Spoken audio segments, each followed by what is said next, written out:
Hi, and welcome to the Brohoyo podcast. And unfortunately, you have failed your 50-50 because we are off banner this week. I'm your host, Steven, and this is my co host, David. Hey everyone. And this off banner, we're going to be talking about Jujutsu Kaisen. Spoiler, this is probably going to be a reverse of the free run discussion that we had in episode one, where I'm going to be sitting here going, like, I just don't get it. And Dave's going to be the one who's much more positive on this particular show. Also, heads up, starting now, spoilers are going to happen. We do not have we do not worry about spoilers when we're recording these. We talk about anything and everything. So if spoilers are something you are concerned about, now is the time to click away. But with all that out of the way, Dave, how about you gently guide us through the world of Yeah, so Jujutsu Kaisen, and also to clarify too, because I know that there's a manga. We're going to be talking specifically about the anime that came out and is currently completed 2 seasons. So this originally premiered back in October 2020, and then they most recently, I think, season 2 wrapped up back at the end of 2023, and then there's more to come. And I think we're also going to be touching on the movie as well, which came out after season 1, but before season 2, but takes place before season 1. We'll talk a little bit about their timeline jumps when we discuss that. But the reason I want to talk about Jujutsu Kaisen this week is when it did come out, it did cause a lot of buzz. It caused, had a good reaction, very positive from the anime community, and people were talking about it. It was exciting. They liked it. And so that's what kind of drew my interest to it. And anything that deals with kind of like supernatural things, tend to have the capability to have an interesting plot. And for me, they were able to capture me pretty quickly into the first episode or two. And I liked the characters that they had introduced and the general plot, and I was interested to see where it goes.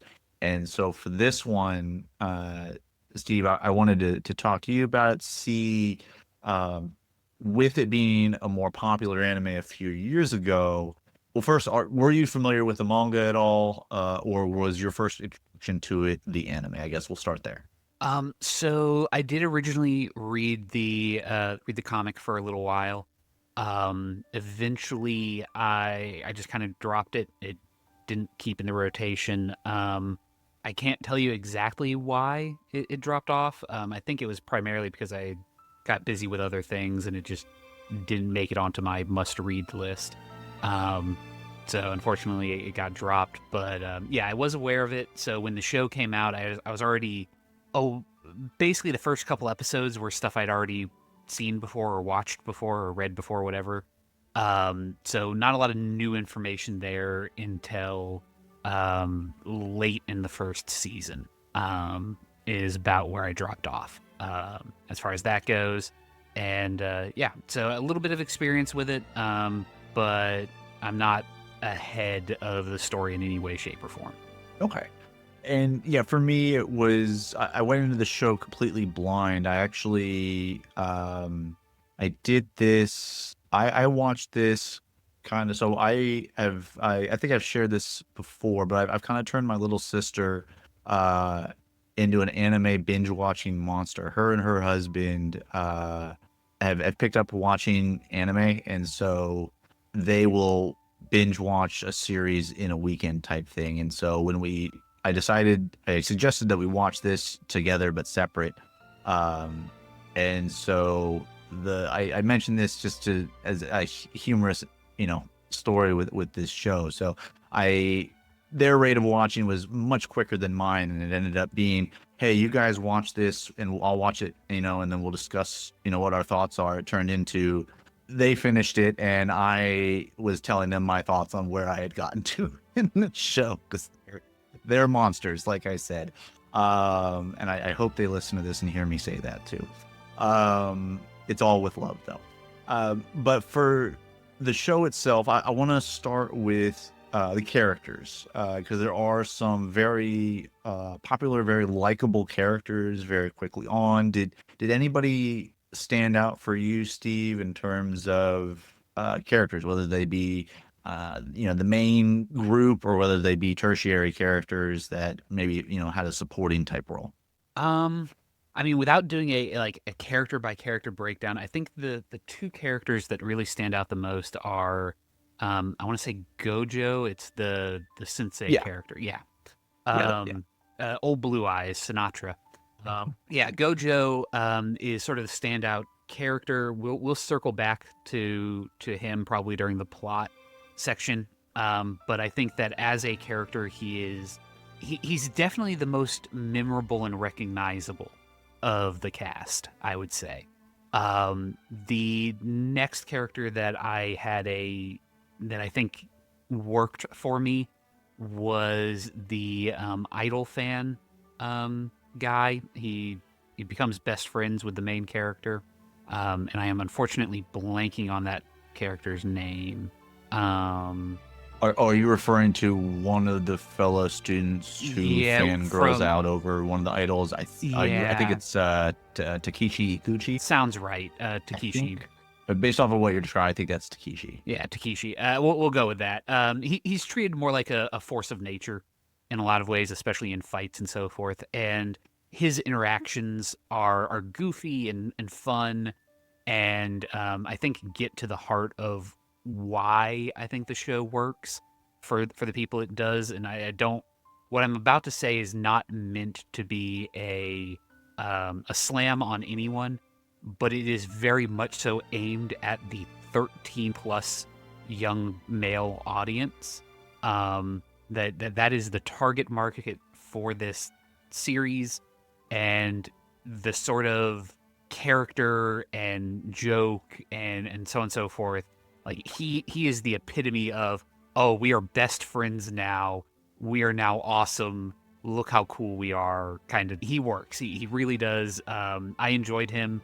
Um, and I think he was also the best part of the inter-school competition that happened there.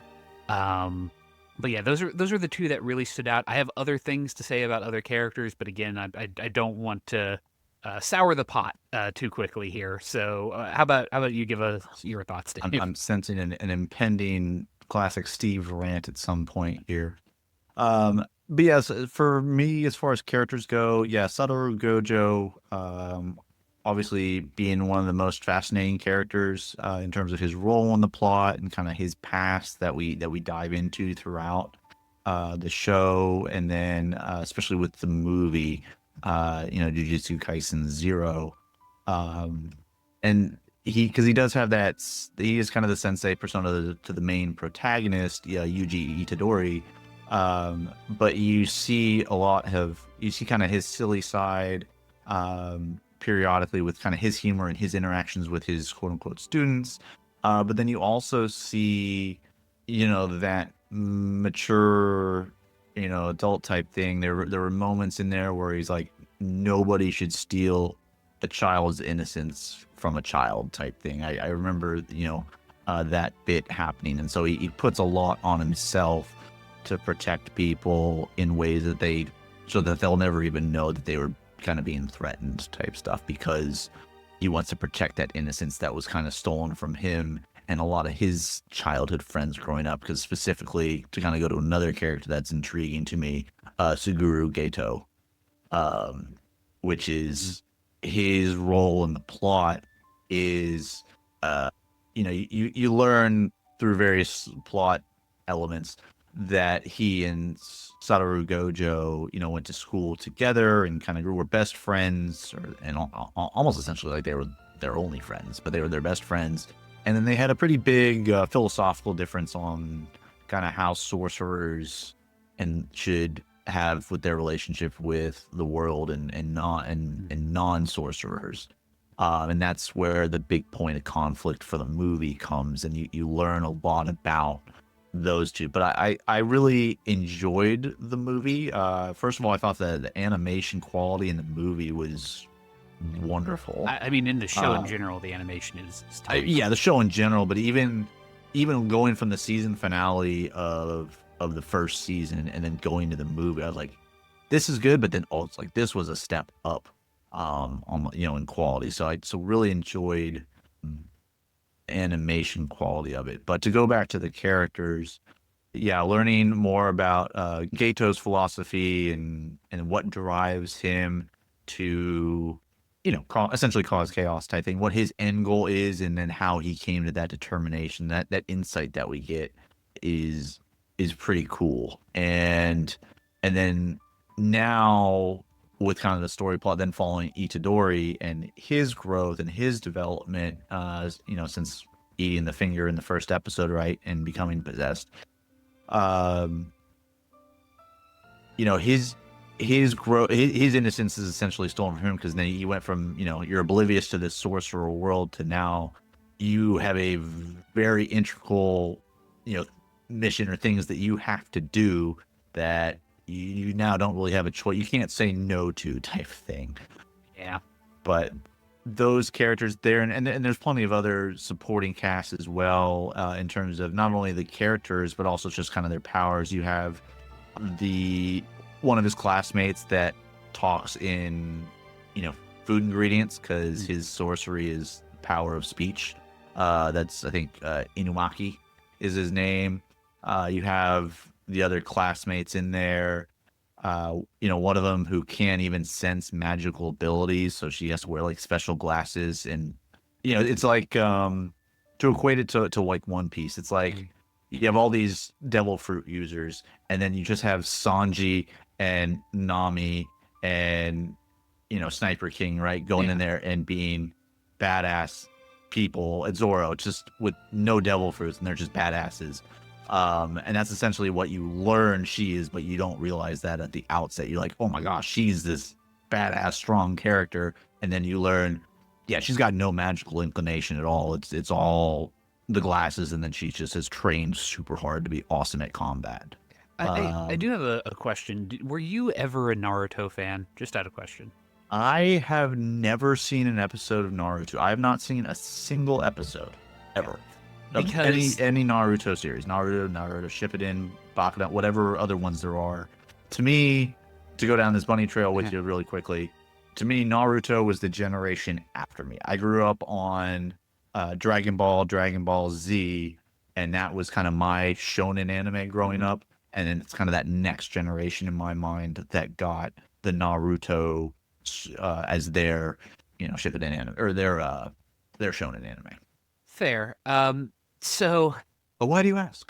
So the reason I ask is because I'm gonna be honest. One of the things that I don't want this to come again. I'm gonna be qualifying a lot of what I say. This isn't necessarily a criticism or a statement on the quality of the show, but there's a lot of Naruto-isms with the characters as they exist within Jujutsu Kaisen. A lot of there's just a lot of ones where I sit there and I look at them and go, okay, this is this character from Naruto, but designed for a 13-plus-year-old age group. What's Naruto designed for? If you're saying that this is designed for 13 plus and it has those parallels, how old is the target audience for Naruto? Would it not be the same? No, it's really more. At least the comic when it first was released was more aimed at I would say roughly 8 to 12. It was true shonen. Okay. Like when it first released, it's also important to remember that with like Japanese comics with manga, they do push the line a little bit more. They do, but they also didn't have the Comics Code Act, which affected the way that their comic industry grew versus America. Like we don't need to get into all of that, but basically, yeah. I mean, I was on a bunny trail, but you're about to go way we're not getting rabbit. into it. We're not getting into it. But the point is that really, shonen is aimed at young boys, whereas I would say that Jujutsu Kaisen, it's not quite seinen level where it's aimed at like young men and adults. It's hitting that like teenage market, like the older teenager is where it seems to be going. It seems to be. I think that's a fair point between the plot lines, character development, and then just kind of like the way they depict gore and such. Yeah, and kind of be edgy with some of their language. Yeah, and just on an emotional level, they to be blunt, they kill off people and they kill them in ways that I would say would be inappropriate to show a, say, 10-year-old. It'd be a bit much for a 10-year-old, whereas for that older teenage audience, it's going to still be impactful, but they're mature enough to handle it. So along those same lines, you bring me to a question that I wanna ask. So you talk about they kill off characters in ways that you wouldn't want to do to a younger audience. Was there a character death or were there character deaths Mhm. um, that not necessarily caught you off guard, but maybe happened in a way that was like, "Ooh, that was brutal," or "Ooh, that was uh, okay," like the way they depict it. The actual depiction, there's a number of them because it doesn't shed away from like body horror. I would say that as far as like impact, from Zero, the young lady that they were protecting, who they didn't end up protecting very well, her death was one that hit hard. Admittedly, that's a repeat of the young man from the. I apologize, I'm awful at names, especially Japanese names. Um, the young man who died with Ichidori, whatever his name is, the young socially awkward young man who basically gets transformed into a monster and then has to get put down. Um, I'm like, yeah, I'm not gonna remember the names here. I got a little cheat sheet for yeah, myself, but there's so many characters. Yeah. yeah. He's the one that was fairly impactful, just again because they spent so much time with him. They built up the relationship between him and Itadori and so on and so forth. So that the fact that they've invested so much into him for them to then turn around and kill him in the way that they did, I would say was effective. But I wouldn't necessarily expect that for something that was aimed for a younger audience. Yeah, so I think for me, and you mentioned the woman they were escorting. That was, and I just want to remember, is she the one? She got shot in the head Yeah, like as she was as right as they decided, no, we don't want you to merge the consciousness and essentially sacrifice yourself, yeah. go free, live your life, and then she gets popped. Right? That one? Yeah, she literally sits there and they have this big conversation about how like she's the entire time she's like, "Oh, I'm fine. I'm gonna still be me. I'm still gonna be when I'm merged into this gestalt consciousness, Yeah. so on and so forth." And then like she has this tearful like, "No, I want to live." Bang, dead. And it's just like, "Oh, And that's wow, how okay." that's how the episode ended, right? I think that was because that was the Oh, start of the second season, if memory serves. yeah. I don't remember where in the episode that Yeah, was. It I all remember blends that together. death and remember going, "Oh," like, "Ooh," and then that's how the episode ended, and it picks right back up, and essentially repeats it, so you get to see it again. If Yeah, you aren't binge watching it, it makes sense. But when you are binge watching, you're like, "Oh, I don't want to. We can move on." yeah. We're Um, but the ones for me that stood out, so there was a moment in the second season, uh, where Suna mhm, has been reawakened, mhm, and he's the demon that's inside of Itadori. mhm. But he's been reawakened, and it's him, the two twin girls or the sisters or whatever, Mhm. and I'm gonna mispronounce this, but Jougo, the volcano head demon. Yeah, yeah, It's the four of them in the subway or wherever it is, and Sukuna's just kind of reawakened and taken over Itadori's body because they fed him a lot of fingers, yeah. Mhm. and so Itadori can't handle it and suppress Sukuna anymore, so he takes over, and he's like, "You bow before me," type thing, and the girls drop down, I think immediately, Mhm. and then the demon gets on like he goes to one knee. He doesn't get all the way down, Mhm. and he gets sliced. And I was like, "Ooh, that was like okay." Like I imagined like Sukuna's very evil, and Mhm. so it made sense. Like this whole thing makes sense for his character. And now it doesn't actually kill Jogo the demon, because obviously they have the big fight scene later, for Sukuna's enjoyment, really. Mhm. Um, but that wasn't a death.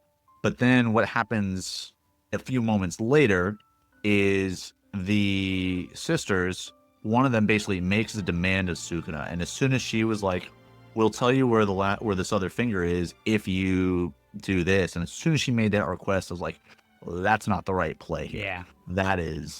That's not how you should go about this," and it wasn't. And those two, like, he basically, I think, like blitz her in half, and it's pretty brutal. Yeah. And they don't shy away from showing it, like you said. And then the sister, in a rage and trying to avenge her, tries to go use her like cell phone power that she has, and she never like even gets the phone out type thing. Like it's an immediate just she gets deleted. And those were two technically two brutal deaths, and the way they were depicted. Yeah, I agree with you. The girl that they were escorting being shot, that one was just because of the speech that had just occurred. Was just all the heavier. But yeah, the two girls, even though they were not good characters, for Sukuna to just flex his power, because he is supposed to be kind of this almighty evil big bad, and so for him to just make light work, it's like you and I are like, wiping like a speck of dirt off our shoulder. Like that's the equivalent of what he did. And then he goes on and has that big fight with Jogo, and that's, again, he's barely breaking a sweat, and he's doing this fight just to entertain it. And then he ends up wiping Jogo out. But the two girls, those ones, man. And I know that I kind of segued from your bunny trail. Did you want to go back to your bunny trail that you were on? No, we're good. We can continue on. Basically, my point is that there's a lot of parallels, but since you are not aware of Naruto, there's no real point in getting into it other than for the hypothetical audience who might or might not care. If that is a big deal, if you do want to hear more about that, throw it in the comments. I'm more than happy to type it all out and go into it there. But for our purposes, and like, or you can flame me for not having seen an episode of Naruto. Whatever you want to do. It's not. I don't have anything against it. Again, it's just when it came out and when it was popular was not a stage in which I was watching it. Again, it's not like I have anything negative towards it. It's just kind of it's existed and I have not gotten to it. But Dragon Ball Z, different story. Now, moving to maybe some more, we kind of dove into some of the plot points here, but I do want to talk about the story narrative in terms of how it's delivered, because I think there is a lot that goes on in this world in terms of the rules of the world and the interaction with demons, and I think that the way the story is told and the way that, ultimately the writer, how Hiroshi, I think it's for Hiroshi Seko, I think it wrote it originally, but how they go about the storytelling element, and they just kind of give you little bits of information, like just enough to kind of like get you through what you need, but you understand that there's a bigger thing. They're not telling you everything. And then also the fact that we jump around in terms of time periods. So like to me, the first 5 episodes of the second season, I was midway through the first episode and I was scratching my head like, what's going on? How? No, they've already attended school. He's grown up now. What is this a flashback? Is this an alternate reality? Because I just wasn't. Because whenever you have the element of magic involved, like in supernatural stuff, anything's possible.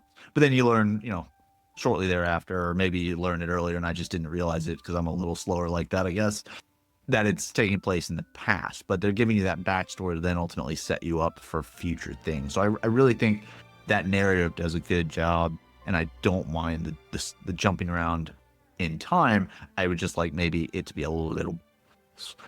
See, what about you, Steve? Yeah, for me, I was actually confused by the Zero movie because my understanding was the flashback that was the first part of season 2 was the movie. That's the way it had been described to me as, the movie is a prequel. It happens before the main story. So I go, okay, cool. So it's going to be the prequel to it, and instead it was a side story that didn't have anything to do with anything. I'm like, oh, okay, whatever, fine, I guess. Well, it was a prequel. It was just it wasn't the prequel I was expecting. Is more. Yeah, it was a little further back of a prequel than like an immediate like past just happened. It was like a generation back. Yeah, and it didn't have nothing to do with it. It did reveal some things and some pretty big things that were referenced in later on in season 2. Now this kind of gets me to kind of my next question, because I know you had told me, I'm going to probably be driving some of the narrative talk about for this episode, for this show. And I think you had maybe alluded to, because there was something about season 2 in the Shibuya arc that drove you up a wall, maybe. So you've been coy with me. Yeah, So I think it's time to talk about this because fair. we were talking about plot points, and so let's get into what's going on. Did you actually finish season 2, So no. or did you stop in the Shibuya arc? And if you did stop, let's dive into that. So yeah, I stopped in the Shibuya arc. I stopped about an episode after Gojo got sealed. Okay. Specifically, what made me like I tried to hang on, but what made me drop it was when they revealed that the villain guy with the scar across his forehead. We Well, just yeah, said his it name was earlier. Seguru's body. Seguru's body. Once they revealed that it was just his body and that he was actually being puppeted by an evil demon thing, I'm out. I'm done. Because they spent the entire lead up to this point going like, okay, this is about the conflict between Gojo and the other guy, the cleric man. And then they just completely removed the character. Like, oh no, he's actually being puppeted by somebody else. That's what's going on in the story. And I'm like, I don't care. You immediately took my interest. What little interest I had in this story, took it out behind the shed and shot it. And you know what? Things might change. I'm sure that there's a dramatic reveal that at some point he gets his body back or something. I don't care anymore. You've spent, a season, a movie, and 5 more episodes setting up this conflict to turn around and go, yeah, no, none of that actually mattered. Like it doesn't mean anything because he's not even him. He's got a brain worm, and the brain worm is what's been piloting him around. He wasn't really a character after all. And that combined with the fact that I feel like the story was more interested in Gojo as a character than it was as the main character. Itadori, they don't care about him. Like, so much of it is focused on just Gojo, that I was going like, okay, wait, is he the main character now? Like, all of the story seems to be focusing on him. Like, all of the interest seems to be focused on him. All of the characters are spending their time talking about him. Like, even the Shibuya arc, the Shibuya, operation, whatever, was entirely about sealing him. It wasn't about the kid. He was a side, like, the main character of the story was a side mission. And I get it. Like, you just told me that later on he ends up being activated and his tailed beast breaks out of his stomach seal and he becomes evil again. And that's a Naruto reference. Doesn't matter. He goes evil and all this stuff happens. I'm like, that's fine. But it felt like this wasn't the story that the author didn't know what story he wanted to tell or what character he wanted to focus on. And he spent so much time fluffing Gojo that I was just kind of going like, okay, that wasn't the story I signed up for. Like, he's cool and all, don't get me wrong, but you're watching Star Wars for Luke. You're not watching it for Obi-Wan. Like, why are we so hyper fixated on Obi-Wan here? Well, I think, yeah, that's interesting. That's an interesting take. I think with Gojo, it's not that Itadori was a side mission. I think Itadori is ultimately the main, like he's the main story because they're trying to get Sukuna awakened and and then just But cause chaos, right? That wasn't. But fair. Continue. But in order for them to get to Itadori, because Gojo is so super strong, right? That they had to deal with that first. That was kind of my takeaway. And I know you referenced that there was maybe some Naruto parallel that I'm not going to get because I haven't seen it, right? But I wonder if because you're drawing all these parallels, or it's like a case of you've seen something very similar to this before, so it's not as maybe captivating. Perhaps some of the luster might have worn off because you've seen these elements before. But maybe. Yeah, go ahead. I do want to just throw one thing out there just because I can't get it out of my head. Gojo's ability is like... Neither could Suguru. Ayo. Anyway, go ahead. True. Is like... He's physics. Like, he apparently fucks around with math. Like, he creates infinite spaces and so on and so forth. Like, you can't touch him because there's a constant infinite void between you and being able to touch anything. Therefore, he is untouchable because of math. He does all sorts of weird shit. And this is explicitly, I think, in the Zero episode, where he's fighting a guy. And they've just revealed that he basically has a rail gun, and he can do all this insane crap. And the guy he's fighting goes, yeah, okay, you know what I'm gonna do? I'm gonna chuck an AC unit at him. And like that's the sort of difference in power level that we're talking about here. That Gojo, who's sitting around, creating Einstein Rosen bridges and shit, and then he's fighting people whose ultimate move is I'm gonna take this rope, grab an AC unit, and chuck it at you. This is throwing your gun at Superman after a certain point. Just, whew. Anyways, continue.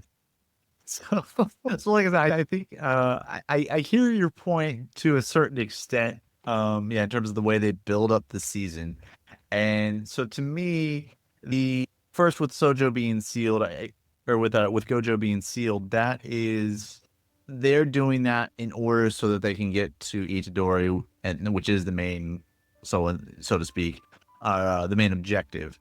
Because as long as Gojo is around, they're not getting to the kid because Gojo is going to be able to get there. So I think that's kind of the purpose of that.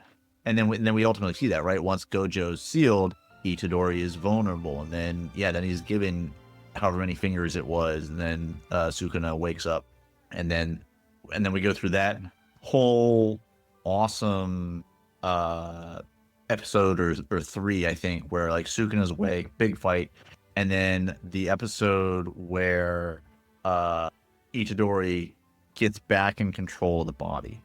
And the last thing that Sukuna says to Itadori right before Itadori takes over, he says, I don't know, basically something to the effect of, this is like the last innocent moment you're going to have in your life. Or something to that effect. It was much more eloquent than that. I can't remember exactly what it was, but basically, because once Itadori took over, he now has to come to the realization that while he himself did not cause this massive chaos and all these murders and everything like that, he feels like it, even though he didn't physically himself do it because it was Sukuna, he still feels like he did it, and it feels very responsible, and that weight is going to be on his shoulders. And so like that moment was very heavy. But that was kind of a bunny trail a little bit. But to get back to the point, with Joe Itadori, then to go with, you mentioned like, oh, when we learned it wasn't, really Suguru, it was this other demon that was using him as a puppet type thing. I don't think I wasn't as apprehensive to that as you were. Maybe to me it was just, it was another plot device that was maybe going to be gotten more deeply into in maybe the next story arc, or it was setting up the next thing, which we come to learn that is exactly what it was. It was driving the next season. It was driving the next story arc as we go and get into the culling game, which is basically more excuses for sorcerer combat and more awesome action sequences. I think that's anytime there's an arena story arc or some type of game or something like that, it's just an excuse for more action story fights to occur between characters. Yeah, and I think that also gets to another root of my issue with it, is that there's not a lot of story to get in the way of that plot, where the main focus is very clearly, at least of the anime, is very clearly on having high quality animation, awesome action scenes, neat fights, so on and so forth. The plotting of the story feels secondary, at least to me, because again, they do justify themselves, but there's a lot of missteps that I see as far as the way it's told, pulling shenanigans on stuff where it's like, okay, a good example would be the traitor, where it's Mechamaru is the traitor. Okay, cool. Well, they reveal immediately that it's Mechamaru, so there's no tension there. There's like, they talk about it once during the fight arc. There's then nothing they can do about it during that arc. Immediately they follow up with, oh yeah, it turns out it's Mechamaru. Okay, here's Mechamaru having a big fight scene. Oh, Mechamaru's dead. It's like, what? Like, that's a lot of wasted opportunity, and maybe they're going to do something with him later. I don't know, but like I said, I think at the end of the day, this was not a show for me. It's not to my tastes. I would prefer something a little bit more plotted, and again, I think the other half of it could be that I'm gun shy because it's reminding me too much of Naruto. There's too many parallels here, and I'm being You know hypercritical. what? That's fine. You know, it's like, so we have that's part of the fun of the series with the off banner stuff that we're doing. Like watching Free you really enjoyed it.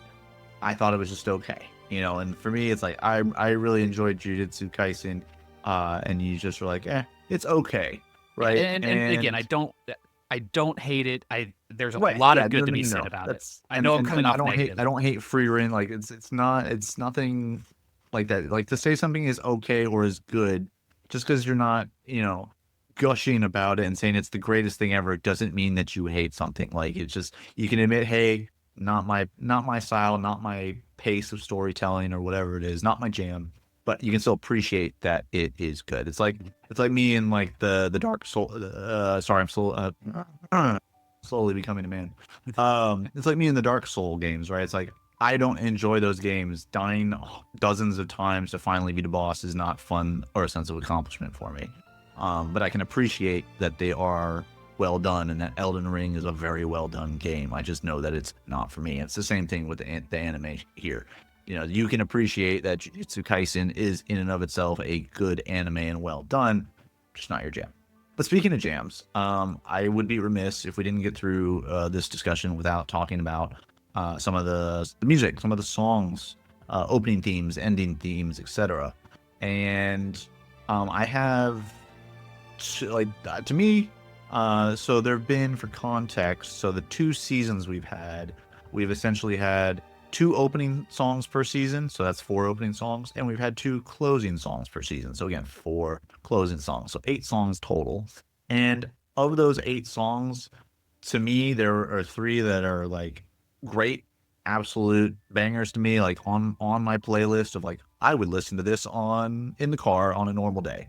Um, and so for me, those are going to be the first opening theme song, Kakai Katan by Eve.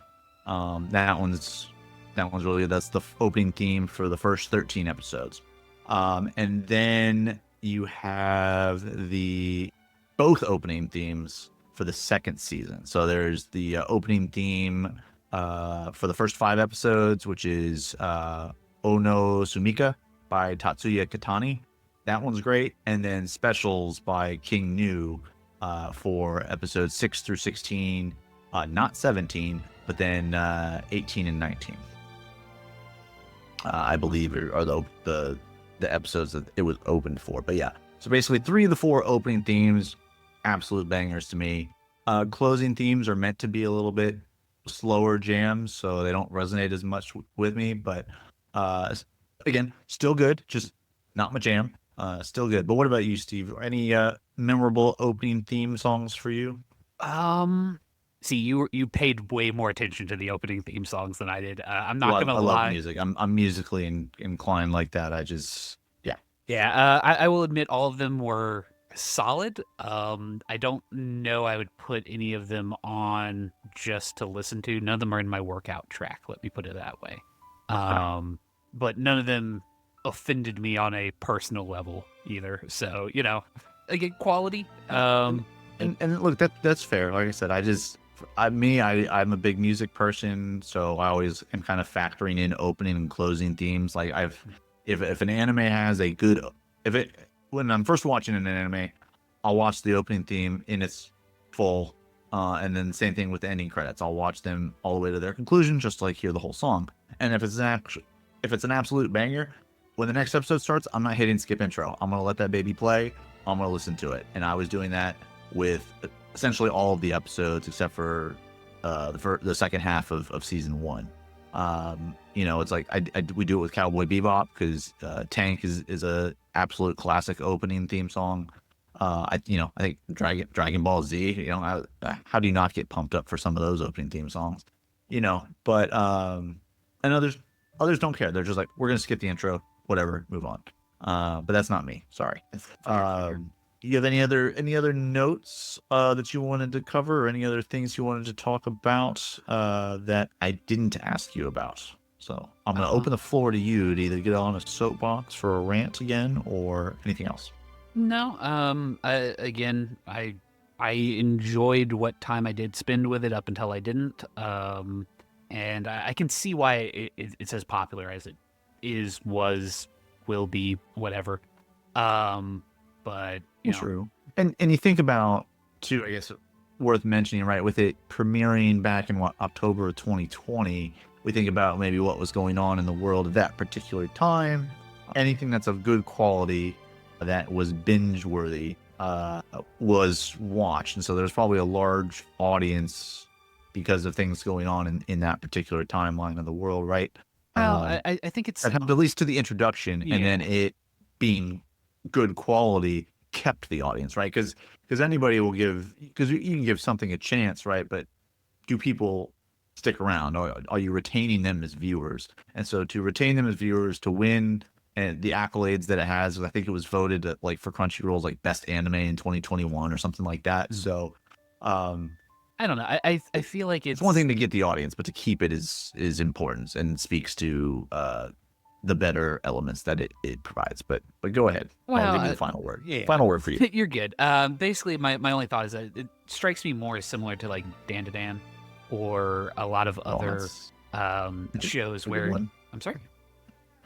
Sorry. I said I'll give you the final word. Then you said Dan to Dan. I was like, that's a good one. It had me a little nervous in the first episode. Like, where are we going with this? But it turned out in the first season there to be that was a pretty good one. Yeah, Also, banger opening theme. But anyway, but there's parallels there. I think that it's a generally good show, good music, good animation.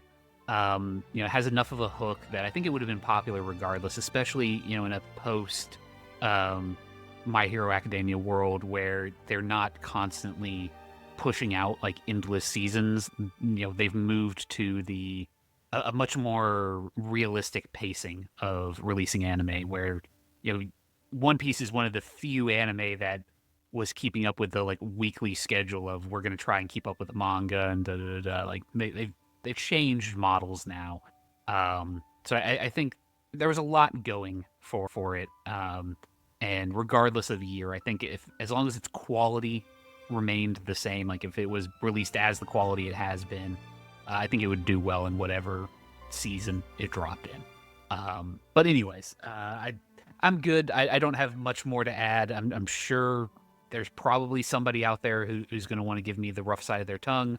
That's perfectly fine. That's what the comments are there for. So. what a way to phrase. That's a phrase I'm not sure I've heard of. Someone giving you the rough side of your tongue. That's an expression. Yeah. But no, but yeah, you got me thinking, and then I started to snowball in my head. But you mentioned One Piece. Like we should be getting that coming back at some point this calendar year for the anime, right? And then I think Hunter x Hunter just announced that they're going to have the next season of the anime produced and created either this calendar year or early next calendar year. So now you got me on all of these animes that like I'm in the middle of, that I'm just waiting for new episodes to come out. Like, oh, when are those continuing? And then you specifically mentioned My Hero Academia, which I know that that's got about like 4 or 5 seasons out, and I think I stopped after the second. And I guess I'll kind of leave with this and let you can tell me later, or folks can tell me in the comments. Do I need to go back and finish My Hero Academia? I'm like I said, I'm about 2 or 3 seasons in. Is it something that's worth going back to and finishing? Should that be the next thing we talk about? I don't know. Let us know down in the comments below. Want to enjoy? Thank you guys for joining us this week, and let us know your thoughts on Jujutsu Kaisen. Is it something that you enjoyed? Maybe you want to touch on some characters or story plots that we didn't focus in on today, or maybe you're like Steve and it just wasn't really for you, and you disagree with me, and that's fine too. But leave a comment down below. If you enjoyed the episode and you'd like to show your support, be sure to like, follow, and subscribe to the channel. You can always, of course, email us at brohoyopod@gmail.com with questions and suggestions for the show. And then, of course, we have the link to our Discord in the description. So if you guys want to continue on the anime conversation here, jump on over there, leave a comment. We'll talk about it ad nauseum with you guys. It's just something we enjoy to talk about. But also over there at the Discord, you'll get news, maybe some information about some game nights here, and then content notifications about anything that we update or upcoming content from our favorite gacha games. So this is going to do it for the off-banner session here. I think we'll post whenever we post this up, right? Whenever it's scheduled to go out. Ultimately, just as a reminder, we'll be back with our 6th season of the podcast starting on April 7th. So keep an eye out for that. But until then, keep gaming. We made a choice, go fight against your fate.